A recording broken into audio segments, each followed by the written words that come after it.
Üçüncü şule, üç ziyası var. Birinci ziya, Kur'an-ı Mucizül Beyan'ın büyük bir veç-i icazı 13. sözde beyan edilmiştir. Kardeşleri olan sair vücuh-u icaz sırasına girmek için bu makama alınmıştır.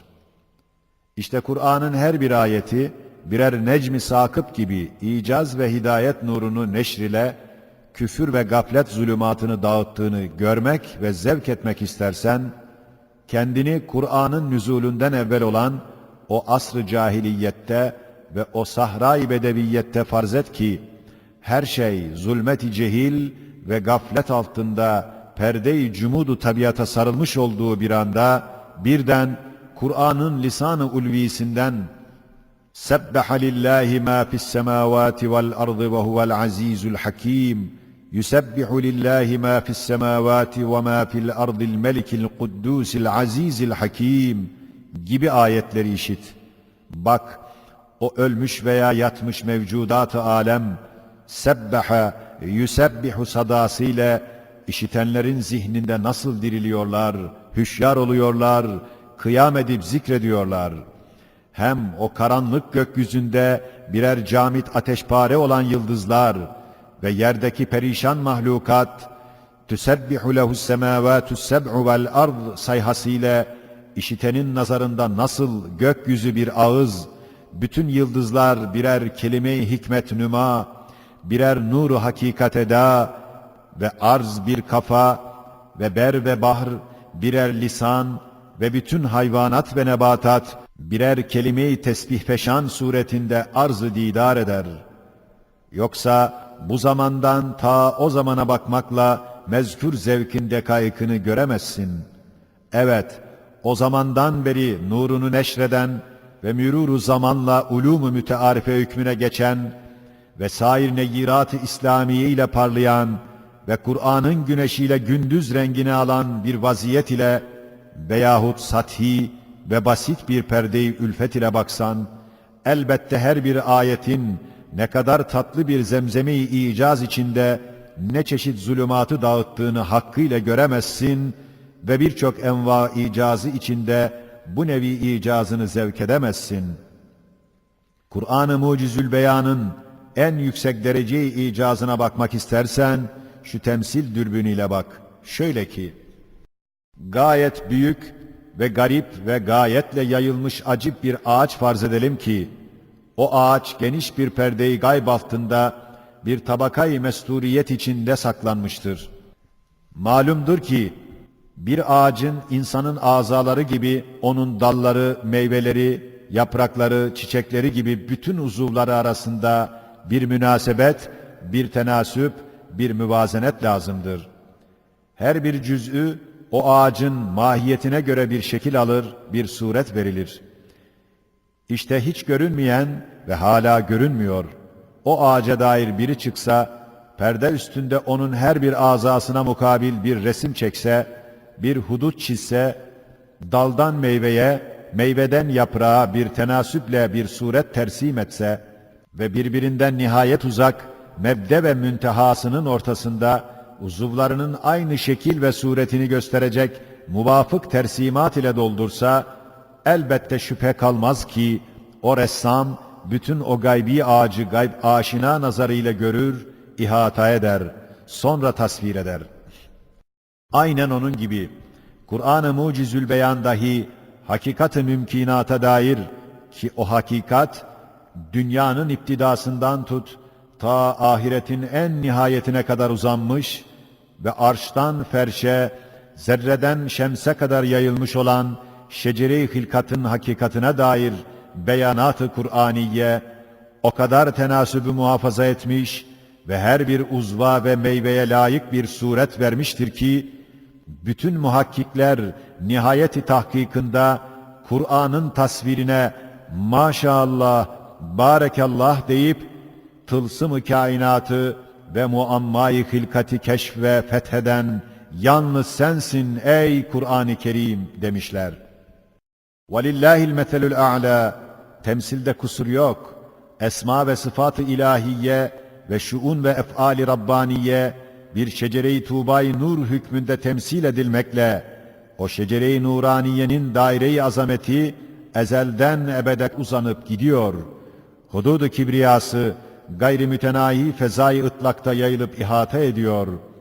Hudud-u icraatı yahulu beynel mer'i ve kalbih falikul habbi ve neva hududundan tut ta وَالسَّمَاوَاتُ مَطْضِيَّاتٌ بِيَم۪ينِهِ خَلَقَ السَّمَاوَاتِ وَالْأَرْضَ ف۪ي سِتَّةِ اَيَّامٍ hududuna kadar intişar etmiş, o hakikat-ı nuraniyeyi bütün dal ve budaklarıyla, gayat ve meyveleriyle o kadar tenasüple birbirine uygun, birbirine layık, birbirini kırmayacak, birbirinin hükmünü bozmayacak, birbirinden tevahhuş etmeyecek bir surette o hakaik-i esma ve sıfatı ve şuun ve ef'ali beyan eder ki, bütün ehli keşf ve hakikat ve daire-i mevlekûtta cevelan eden bütün ashab-ı irfan ve hikmet, o beyanat-ı Kur'aniyeye karşı Sübhanallah deyip, ne kadar doğru, ne kadar mutabık, ne kadar güzel, ne kadar layık diyerek tasdik ediyorlar. Mesela, bütün daire-i imkan ve daire-i vücuba bakan, hem o iki şecere-i azimenin bir tek dalı hükmünde olan imanın erkan-ı sittesi ve o erkanın dal ve budaklarının en ince meyve ve çiçekleri aralarında o kadar bir tenasüp gözetilerek tasvir eder ve o derece bir müvazenet suretinde tarif eder ve o mertebe bir münasebet tarzında izhar eder ki, aklı beşer idrakinden aciz ve hüsnüne karşı hayran kalır. Ve o iman dalının budağı hükmünde olan İslamiyet'in erkan-ı hamsesi aralarında ve o erkanın ta en ince teferruatı, en küçük adabı ve en uzak gayatı ve en derin hikemiyatı ve en cüz'i semeratına varıncaya kadar aralarında hüsnü tenasüp ve kemal-i münasebet ve tam bir müvazenet muhafaza ettiğine delil ise, o Kur'an-ı Cami'in nusus ve vücuhundan ve işaret ve rumuzundan çıkan şeriat-ı kübra-i İslamiye'nin kemal-i intizamı ve müvazeneti ve hüsnü tenasübü ve resaneti, cerhedilmez bir şahid-i adil, şüphe getirmez bir bürhan-ı katıdır. Demek oluyor ki, beyanat-ı Kur'aniye, beşerin ilmi cüz'isine, bahusus bir ümminin ilmine müstenit olamaz. Belki bir ilmi muhite istinat ediyor ve cemi eşyayı birden görebilir, ezel ve ebed ortasında bütün hakaiki bir anda müşahede eder bir zatın kelamıdır. Âmennâ. İkinci ziya, hikmet-i Kur'aniyenin karşısında meydan-ı muarazaya çıkan felsefe-i beşeriyenin hikmet-i Kur'an'a karşı ne derece sukut ettiğini 12. sözde izah ve temsil ile tasvir ve sair sözlerde ispat ettiğimizden onlara havale edip şimdilik başka bir cihette küçük bir müvazene ederiz. Şöyle ki, felsefe ve hikmet-i insaniye dünyaya sabit bakar. Mevcudatın mahiyetlerinden, hasiyetlerinden tafsilen bahseder. Sanine karşı vazifelerinden bahsetse de icmalen bahseder. Adeta kainat kitabının yalnız nakış ve huruflarından bahseder. Manasına ehemmiyet vermez. Kur'an ise dünyaya geçici, seyyal, aldatıcı, seyyar, kararsız, inkılapçı olarak bakar. Mevcudatın mahiyetlerinden, suri ve maddi hasiyetlerinden icmalen bahseder. Fakat sani tarafından tavzif edilen vazaif-i ubudiyetkâranelerinden ve saniyin isimlerine ne vecihle ve nasıl delalet ettikleri ve evamir-i tekviniye-i ilahiyeye karşı inkiyatlarını tafsilen zikreder. İşte felsefe-i beşeriye ile hikmet-i Kur'aniyenin şu tafsil ve icmal hususundaki farklarına bakacağız ki, mahz-ı hak ve aynı hakikat hangisidir göreceğiz. İşte nasıl elimizdeki saat sureten sabit görünüyor, fakat içindeki çarkların harekatı ile daimi içinde bir zelzele ve alet ve çarklarının ıstırapları vardır. Aynen onun gibi kudret-i ilahiyenin bir saat-ı kübrası olan şu dünya, zahiri sabitiyetiyle beraber daimi zelzele ve tagayyürde, fena ve zevalde yuvarlanıyor. Evet, dünyaya zaman girdiği için gece ve gündüz o saat-ı kübranın saniyelerini sayan iki başlı bir mil hükmündedir. Sene o saatin dakikalarını sayan bir ibre vaziyetindedir. Asır ise o saatin saatlerini tadat eden bir iğnedir. İşte zaman dünyayı envac-ı zeval üstüne atar. Bütün mazi ve istikbali ademe verip yalnız zamanı hazırı vücuda bırakır. Şimdi zamanın dünyaya verdiği şu şekil ile beraber mekan itibariyle dahi yine dünya zelzeleli, gayri sabit bir saat hükmündedir. Çünkü cev ve hava mekanı çabuk tagayyür ettiğinden, bir halden bir hale süraten geçtiğinden, bazı günde birkaç defa bulutlar ile dolup boşalmakla saniye sayan milin sureti tagayyürü hükmünde bir tagayyür veriyor. Şimdi dünya hanesinin tabanı olan mekanı arz ise yüzü mevt ve hayatça, nebat ve hayvanca pek çabuk tebettül ettiğinden dakikaları sayan bir mil hükmünde dünyanın şu ciheti geçici olduğunu gösterir. Zemin yüzü itibariyle böyle olduğu gibi batnındaki inkılabat ve zelzelelerle ve onların neticesinde cibalin çıkmaları ve hısıtlar vuku bulması saatleri sayan bir mil gibi dünyanın şu ciheti ağırca mürur edicidir gösterir. Dünya hanesinin tavanı olan sema mekanı ise ecramların harekatı ile, kuyruklu yıldızların zuhuru ile, küsufat ve husufatın vuku bulması ile, yıldızların sukut etmeleri gibi tagayyürat gösterir ki, semavat dahi sabit değil, ihtiyarlığa, harabiyete gidiyor. Onun tagayyüratı, haftalık saatte günleri sayan bir mil gibi çendan ağır ve geç oluyor. Fakat herhalde geçici ve zeval ve harabiyete karşı gittiğini gösterir. İşte dünya cihetiyle şu 7 rükün üzerinde bina edilmiştir. Şu rükünler daim onu sarsıyor. Fakat şu sarsılan ve hareket eden dünya, saniyine baktığı vakit, o harekat ve tagayyürat, kalemi kudretin mektubat-ı samedaniyeyi yazması için o kalemin işlemesidir. O tebeddülat-ı ahval ise Esma-i İlahiye'nin cilve-i şuunatını ayrı ayrı tavsifat ile gösteren, tazelenen ayneleridir. İşte dünya itibariyle hem fenaya gider, hem ölmeye koşar, hem zelzele içindedir. Hakikatte akarsu gibi rihlet ettiği halde, gaflet ile sureten incimat etmiş, fikri tabiatla kesafet ve küduret peyda edip, ahirete perde olmuştur. İşte felsefe-i sakime, tetkikat-ı felsefeyle ve hikmet-i tabiiye ile ve medeniyet-i sefihenin cazibedar lehviyatıyla, sarhoşane hevesatıyla o dünyanın hem cumudetini ziyade edip gafleti kalınlaştırmış, hem küduretle bulanmasını tazif edip saniyi ve ahireti unutturuyor. Ama Kur'an ise şu hakikattaki dünyayı dünya cihetiyle el-qari'atu mel-qari'ah İzâ vaka'atil vâki'ah ve't-tûri ve kitâbin mestûr ayatıyla pamuk gibi hallaç eder, atar. Evelem yanzurû fî melekûtis semâvâti vel ard efelem yanzurû iles-semâi fevkahum keyfe beneynâhâ evelem yerellezîne keferû ennes-semâvâti vel arda kânetâ ratkan gibi beyanatıyla o dünyaya şeffafiyet verir ve bulanmasını izale eder. Allahu nurus semâvâti vel ard ve mel hayâtud dünya illâ le'ibun ve lehv gibi nurefşan neyyiratıyla camit dünyayı eritir.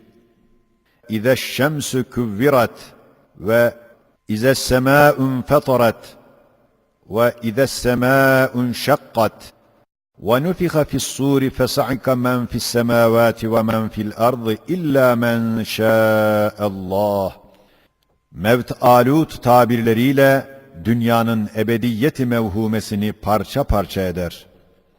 يَعْلَمُ مَا يَلِجُ فِي الْأَرْضِ وَمَا يَخْرُجُ مِنْهَا وَمَا يَنْزِلُ مِنَ السَّمَاءِ وَمَا يَعْرُجُ فِيهَا وَهُوَ مَعَكُمْ أَيْنَمَا كُنْتُمْ Vallahu bima ta'malun basir. Ve kulil hamdülillahi seyurikum ayatihi feta'rifunaha ve ma rabbuke bighafilin amma ta'malun. Gök gürlemesi gibi sayhalarıyla tabiat fikrini tevlit eden gafleti dağıtır. İşte Kur'an'ın baştan başa kainata müteveccih olan ayatı şu esasa göre gider. Hakikati dünyayı olduğu gibi açar, gösterir. Çirkin dünyayı ne kadar çirkin olduğunu göstermekle beşerin yüzünü ondan çevirtir. Saniye bakan güzel dünyanın güzel yüzünü gösterir. Beşerin gözünü ona diktirir. Hakiki hikmeti ders verir. Kainat kitabının manalarını talim eder, hurufat ve nukuşlarına az bakar. Sarhoş felsefe gibi çirkine aşık olup, manayı unutturup, hurufatın nukuşuyla insanların vaktini malayaniyatta sarf ettirmiyor. Üçüncü ziya, ikinci ziyada hikmet-i beşeriyenin hikmet-i Kur'aniye'ye karşı sukutuna ve hikmet-i Kur'aniye'nin i'cazına işaret ettik. Şimdi şu ziyada Kur'an'ın şakirtleri olan asfiya ve evliya ve hükemanın münevver kısmı olan hükemâ-i işrakiyyûnun hikmetleriyle Kur'an'ın hikmetine karşı derecesini gösterip şu cihette Kur'an'ın icazına muhtasar bir işaret edeceğiz. İşte Kur'an-ı Hakîm'in ulviyetine en sadık bir delil ve hakkaniyetine en zahir bir bürhan ve icazına en kavi bir alamet şudur ki, Kur'an, bütün aksam-ı tevhidin, bütün meratibini, bütün levazımatıyla muhafaza ederek beyan edip, muvazenesini bozmamış, muhafaza etmiş. Hem bütün hakaiki âliye-i ilahiyenin muvazenesini muhafaza etmiş. Hem bütün esma-i hüsnanın iktiza ettikleri ahkamları cem etmiş. O ahkamın tenasübünü muhafaza etmiş. Hem rububiyet ve uluhiyetin şuunatını kemal-i müvazene ile cem etmiştir. İşte şu muhafaza ve müvazene ve cem bir hasiyettir. Katiyen beşerin eserinde mevcut değil ve eazım-ı insaniyenin netaic-i efkarında bulunmuyor. Ne melekuta geçen evliyaların eserinde, ne umurun batınlarına geçen işrakiyyunun kitaplarında, ne alemi gayba nüfuz eden ruhanilerin marifinde hiç bulunmuyor. Güya bir taksimul amal hükmünde her bir kısmı hakikatin şecere-i uzmasından yalnız bir iki dalına yapışıyor. Yalnız onun meyvesiyle, yaprağıyla uğraşıyor. Başkasından ya haberi yok yahut bakmıyor. Evet, hakikat-ı mutlaka, mukayyet enzar ile ihata edilmez. Kur'an gibi bir nazarı külli lazım ki ihata etsin. Kur'an'dan başka, çendan Kur'an'dan da ders alıyorlar. Fakat hakikat-ı külliyenin cüz'i zihniyle yalnız bir iki tarafını tamamen görür, onunla meşgul olur, onda hapsolur. Ya ifrat veya tefrit ile hakaykın müvazenesini ihlal edip tenasübünü izale eder. Şu hakikat 24. sözün 2. dalında acip bir temsil ile izah edilmiştir. Şimdi de başka bir temsil ile şu meseleye işaret ederiz. Mesela bir denizde hesapsız cevherlerin aksamı ile dolu bir definenin bulunduğunu farz edelim. Gavvas dalgıçlar o definenin cevahirini aramak için dalıyorlar. Gözleri kapalı olduğundan el yordamıyla anlarlar. Bir kısmının eline uzunca bir elmas geçer. O gavvas hükmeder ki bütün hazine uzun direk gibi elmastan ibarettir. Arkadaşlarından başka cevahiri işittiği vakit hayal eder ki o cevherler bulduğu elmasın tabileridir, fusus ve nukuşlarıdır. Bir kısmının da kürevi bir yakut eline geçer. Başkası murabba bir kehribar bulur ve hakeza her biri eliyle gördüğü cevheri o hazinenin aslı ve muzamı itikad edip işittiklerini o hazinenin zevait ve teferruatı zanneder. O vakit hakaykın müvazenesi bozulur, tenasüp de gider. Çok hakikatin rengi değişir. Hakikatin hakiki rengini görmek için tevilata ve tekellüfata mustar kalır. Hatta bazen inkar ve tatile kadar giderler. Hükemâ-i İşrakiyyûnun kitaplarına ve sünnetin mizanı ile tartmayıp keşfiyat ve meşhudatına itimat eden, mutasavvifinin kitaplarına teemmül eden, bu hükmümüzü bila şüphe tasdik eder.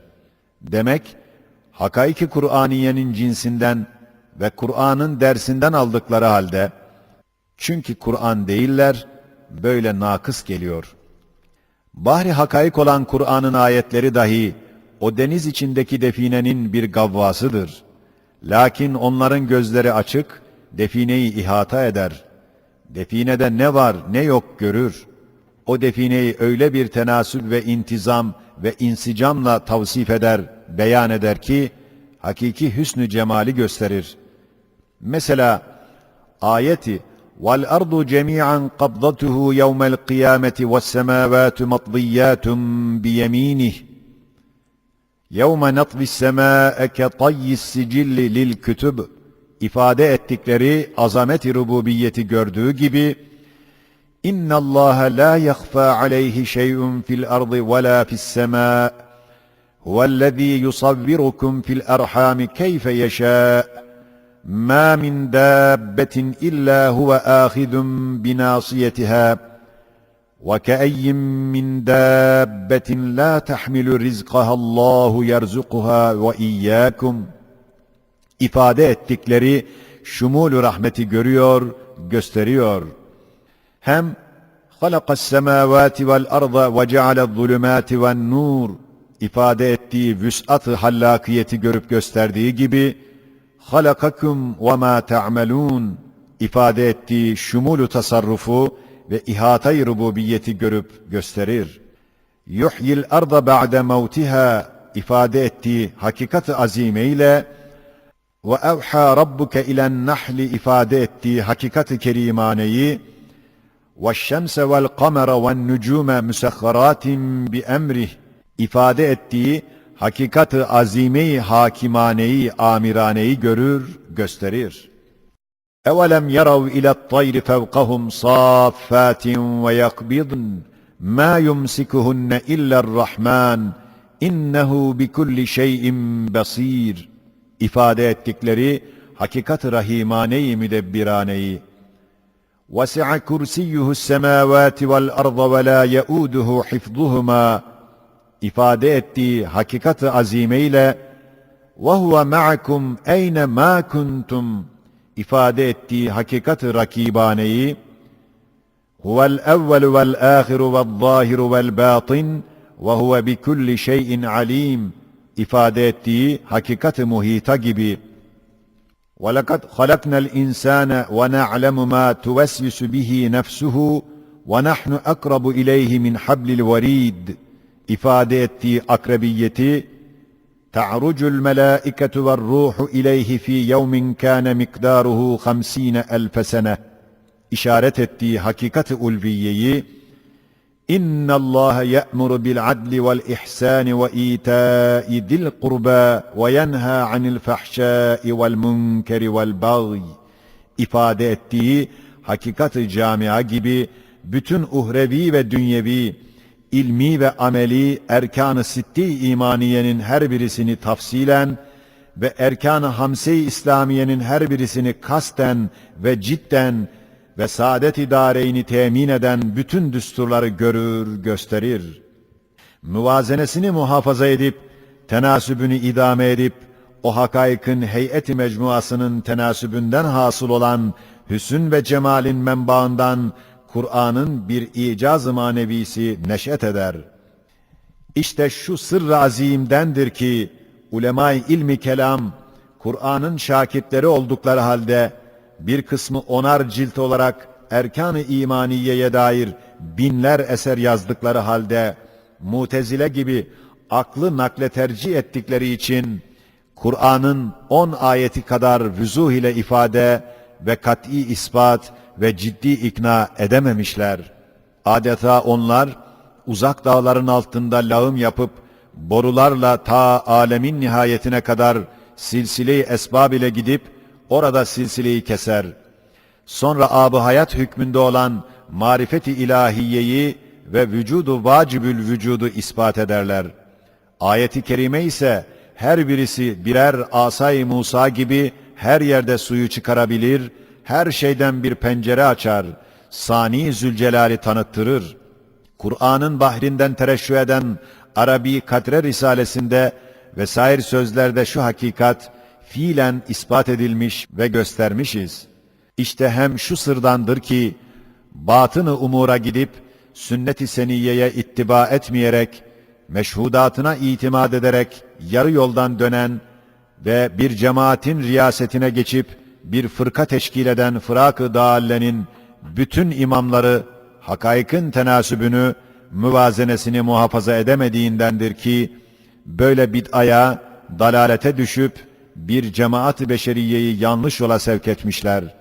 İşte bunların bütün aczleri ayat-ı Kur'aniyenin icazını gösterir.